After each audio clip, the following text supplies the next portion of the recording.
Good morning, class. We are going to do something called counting patterns today. I'll need you to get out a few materials, but before we do that, we're going to go over what a pattern is. Because we are doing counting patterns, that puts us in our math.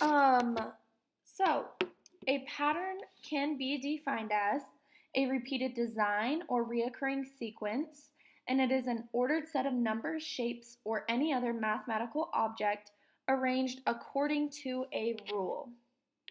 The counting patterns we are going to work with today, you are going to need your math journals, your plastic money bin, but at each of your tables you are going to only have one bin. We are going to be sharing today. You're going to need a pencil and your headphones. So, because we are counting fives, tens, and hundreds, those are the materials you will need. Before we get started onto a video, I need you to get your math journals ready, and I'm going to ask you as you watch the video to take 5 notes on something you learned about skip counting.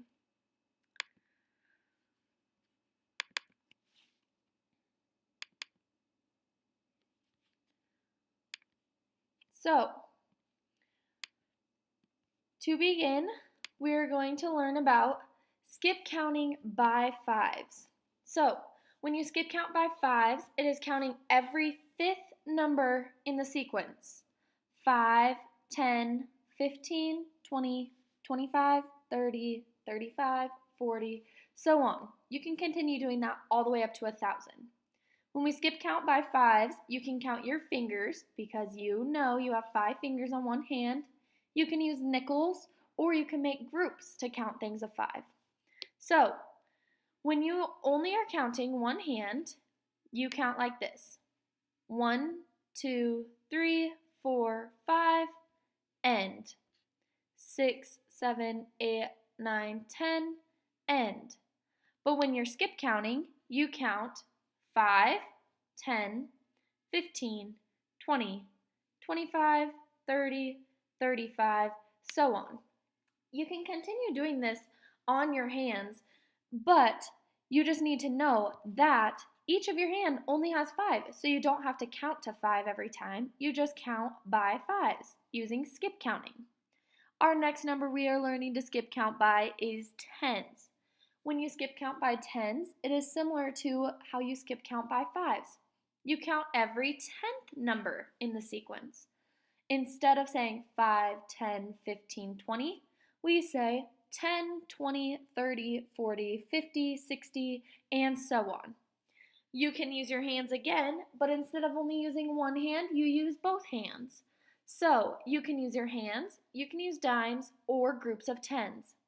When you count both your hands together, instead of saying 5, 10, 15, 20, you know that 2 hands equals 10. So you say 10, 20, 30, 40, 50. You can do this in many different ways, but using your hands is an easy way to see and visualize the way you are counting. Next, we are going to learn how to skip count by 100s. This is a little bit trickier because it's a bigger number, but you can still skip count by counting every 100th number. So you say 100, 200, 300, 400, 500, 600, and so on. When you are counting by hundreds, you can use things like pennies and a dollar because we know that there are 100 pennies in $1, and you can use groups of things to count pennies in a dollar. So, in our video, he has used pennies to indicate how we are going to visualize this. So, each of these blocks is 100 pennies. The 100 pennies is equal to $1, but we're just counting it as 100. So, 100, 200, 300, 400, and 500.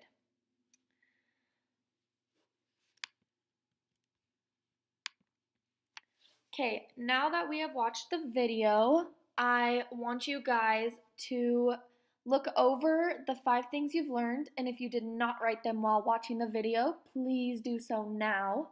when you are finished writing them, I want you to raise your hand and I will be around to your table to check the things you've learned and just briefly answer any questions you have and help you along with that.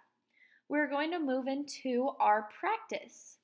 So, this is when you will be using your money bins, and out of the money bins, we will be using nickels, dimes, and dollars. We are going to make up the following 3 practices. So first, when you are using nickels, I want you to make $1.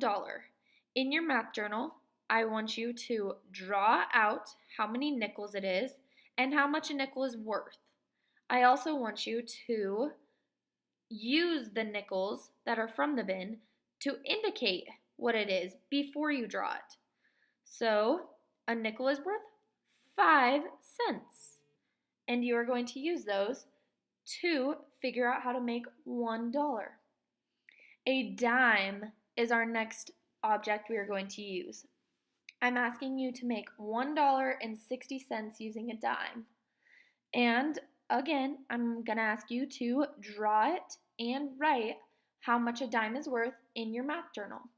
So, we learned in the video that next is counting by tens, so we can assume that a dime is worth 10.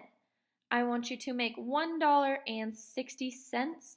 And then lastly, instead of using 100 pennies, I'm going to have you use the dollar bills that are in the money bin, and you are going to make $5 out of the $100 bills. When you do this, you're going to count the dollars to make $5. Please, again, write this in your journals. When you are finished with this, I will come over to your table and you can ask me any additional questions you have on what we have learned today. Thank you, and get to work.